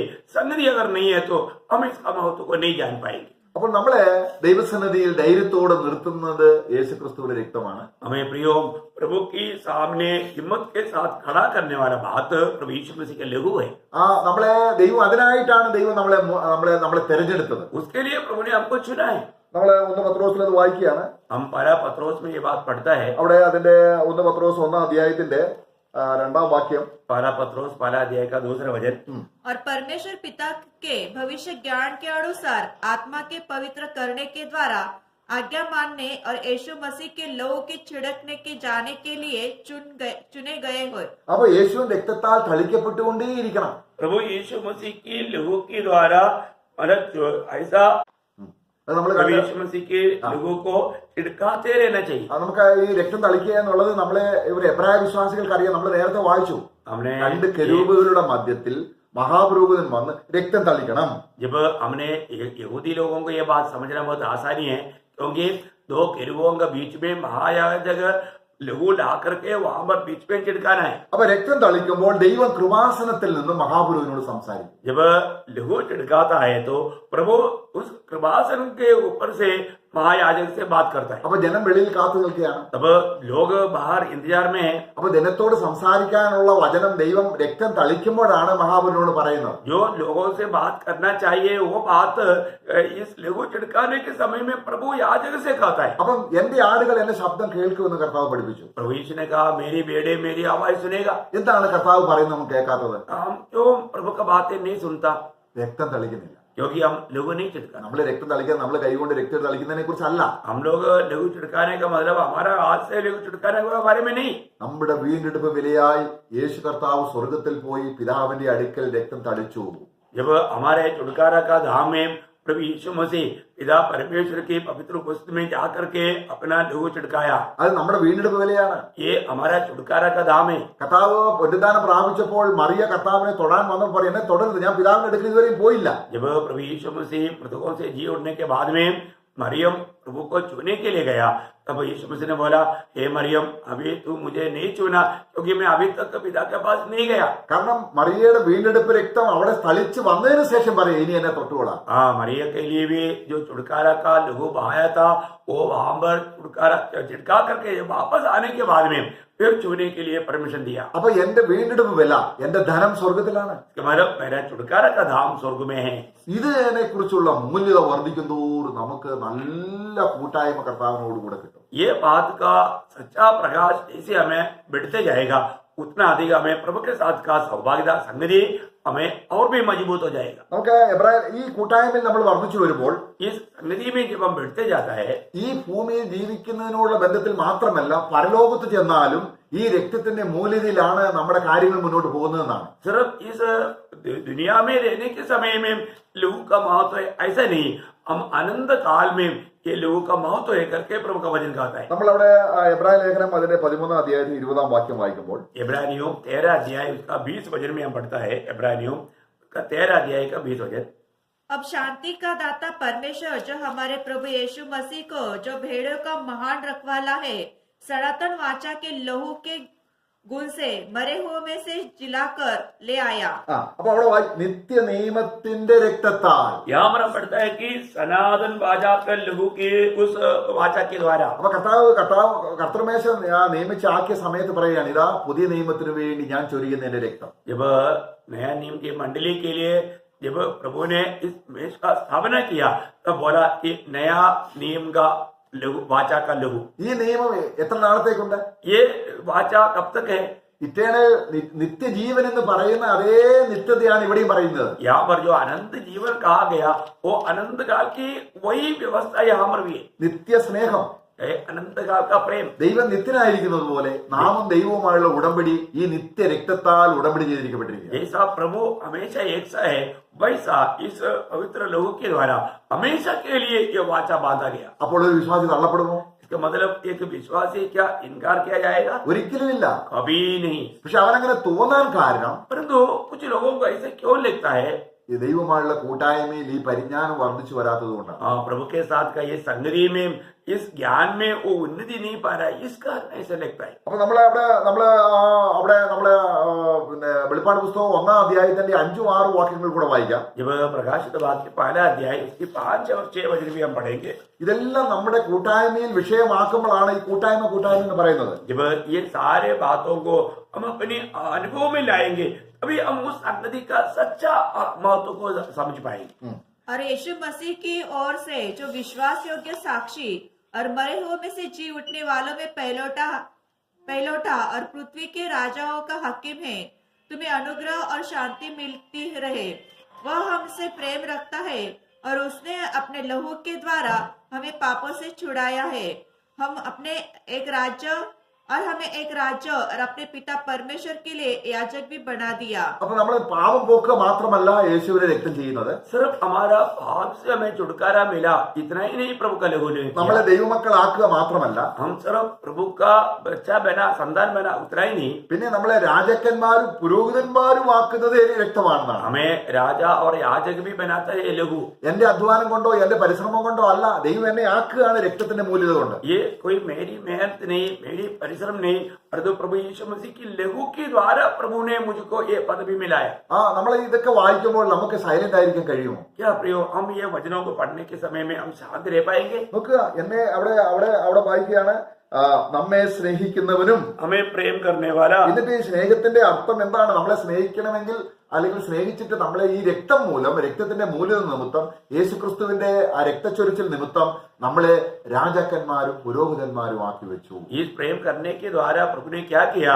अपना पवित्र लहू बहा करके उस लहू के द्वारा हमें राजा और याजक बनाया। അപ്പൊ നമ്മളൊരു പുരോഹിതന്റെ വസ്ത്രം ഭൗമികമായിട്ട് ഉടുക്കുന്നത് കൊണ്ട് നമ്മൾ പുരോഹിതന്മാരാകുന്നില്ല. हम लोग दुनिया का रीति में एक वस्त्र पहनने से हम याजक नहीं बनता, എന്നാൽ ക്രിസ്തുവിനെ തന്നെ ധരിക്കുന്നതിലാണ് പുരോഹിതന്മാരാകുന്നത്. पर जो हम मसीह को धारण किया है तो हम प्रभु का याजक है। അവന്റെ രക്തത്താൽ അവന്റെ സൽഗുണങ്ങളെ ഘോഷിക്കുകയാണ്. हम प्रभु यीशु मसीह के द्वारा छुटकारा पाने के द्वारा हम प्रभु के उस भले कामों के बारे में घोषणा करते हैं। നമുക്കതിന്റെ പരിജ്ഞാനം വർദ്ധിക്കുന്തോറും ദൈവം എന്നെ ആക്കി വെച്ചിരിക്കുന്ന സ്ഥാനത്തെ കുറിച്ച് ഓർക്കുമ്പോൾ, എന്നെ പുരോഹിതനായിട്ടും എന്നെ രാജാവായിട്ടും ഒക്കെ ആക്കി വെച്ചിരിക്കുന്നത് ഓർക്കുമ്പോൾ നമുക്ക് ദൈവത്തോടുള്ള കടപ്പാട് എത്ര വലുതാണ്. हमें जो प्रभु ने मुझको लाया हुआ उन पदवियों के बारे में जब हम याद करेगा तो हम प्रभु से कितना आभार भरा दिल से प्रभु को महिमा लाना चाहिए, कितना बड़ा उसका हम जिम्मेवार लोग हैं। നമുക്ക് ഒരു ചിന്തയുണ്ട്, നമ്മുടെ ജീവിതത്തിൽ കഷ്ടങ്ങളും പ്രയാസങ്ങളും വരുമ്പോൾ ഈ കഷ്ടങ്ങളും പ്രയാസങ്ങളും എന്നെ ശുദ്ധീകരിക്കുന്നു എന്നൊരു ചിന്തയുണ്ട്. कई बार हमको ऐसा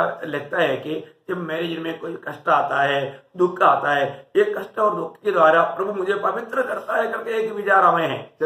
ചില സഹോദരങ്ങള് ദുഃഖ വെള്ളിയാഴ്ച വരുമ്പോൾ അവർ എന്തെങ്കിലും ചെറിയ ലഘുവായ ഭക്ഷണം കഴിച്ച് വളരെ ദുഃഖിച്ചൊക്കെ ഇരിക്കും. ഇതിലൂടെ ഞാൻ ശുദ്ധനായി തീരുന്നു എന്നൊരു ചിന്തയുണ്ട്. कई बार कई लोग गुड फ्राइडे आता है और शो का जो हमारे शुक्रवार आता है, वो लोग क्या करता है, वो दुखी होकर के एकदम हल्का सा भोजन गा करके अपने आप को बहुत दुखी होकर दिखाता है। നമ്മുടെ ഒരു കഷ്ടതയും നമ്മളെ ശുദ്ധീകരിക്കുന്നില്ല. प्रियो, ऐसा कोई कष्ट लेकर के हमें शुद्ध होने का कोई भी कारण नहीं, ऐसा हमें शुद्ध नहीं बनाता। നോക്കാം, നമ്മുടെ ലോകത്തിലുള്ള മനുഷ്യർ എന്തെല്ലാം കഷ്ടങ്ങളിലൂടെ പോകുന്നു. प्रियो, दुनिया के लोग कितनी प्रकार के कष्टों में होकर गुजरते हैं।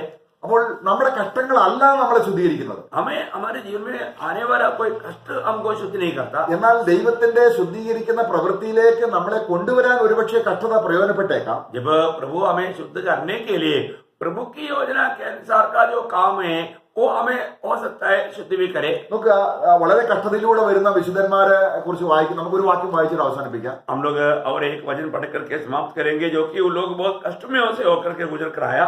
അതിന്റെ വെളിപ്പാട് പുസ്തകം 7:14 വാക്യം. उसका प्रकाशित वाक्य 7 अध्याय का 14 वचन। मैंने उनसे कहा, हे स्वामी, तू ही जानता है। उसने मुझसे कहा, ये वे हैं जो उस महाक्लेश में से निकल कर आए हैं।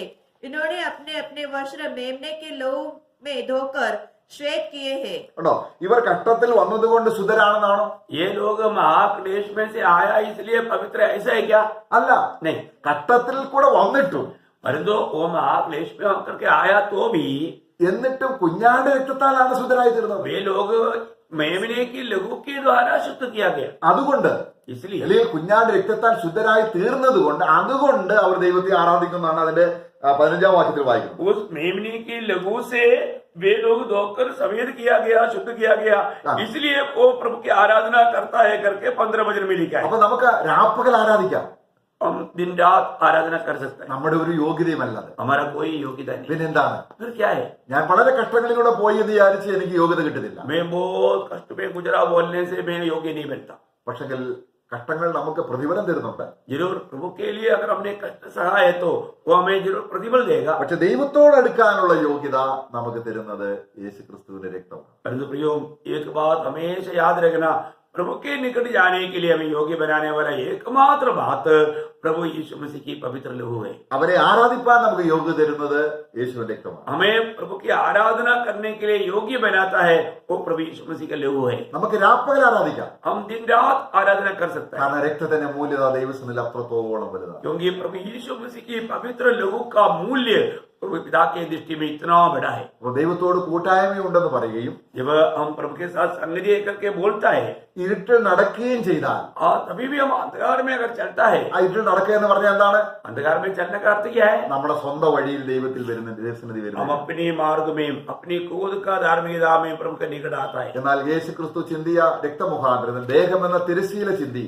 നമുക്കൊരു പുതുവഴി തുറന്നതിനെ കുറിച്ചുള്ള പരിജ്ഞാനമുണ്ടെങ്കിൽ നമുക്ക് എപ്പോഴും ആ വഴിയിലൂടെ കൂട്ടായ്മ. प्रभु यीशु मसीह ने अपना शरीर रूपी वर्दा बाढ़ करके बहाया हुआ लहू के द्वारा हम प्रभु के निकट आएगा तो हमें प्रभु के साथ का सच्चा सौभाग्यता है। ദൈവം നമ്മളെ എത്രമാത്രം സ്നേഹിക്കുന്നു. प्रभु हमें कितना प्यार करता है। അപ്പോൾ ദൈവത്തോടുള്ള കൂട്ടായ്മയുടെ പല വശങ്ങൾ നമ്മൾ ചിന്തിക്കുകയായിരുന്നു. प्रभु के साथ का संगति का कई बाजू का बातों को हम देख रहा था। ഇതൊക്കെ ഈ ദൈവത്തിൽ ഇരുന്ന് ധ്യാനിക്കുകയും ഓർക്കുകയും ചെയ്യുമ്പോൾ ये सारे बातों को जब हम प्रभु को बस्ती में बैठ करके इस बातों को ध्यान करेंगे, इस बातों को मनन करेंगे, ദൈവത്തിന്റെ നിറവ് നമ്മളിൽ സംഭവിച്ചു. प्रभु की आत्मा का भरपूरिता हमारे में होते हैं। ദൈവത്തിന്റെ എല്ലാ നിറവിനോളം നിറഞ്ഞു വരാനാണ് സഭ, ആ വിലയ്ക്ക് വാങ്ങിയ പാത്രം. प्रभु का सारी परिपूर्णता में पहुंचना, उसके लिए प्रभु ने हमें खरीदा हुआ हम पात्र है। ഹല്ലേലൂയ. Praise the Lord. കർത്താവ് നമ്മെ സഹായിക്കട്ടെ. प्रभु हमें बहुत सहायता करे। प्रभु का अनुग्रह सबके साथ। Praise the Lord.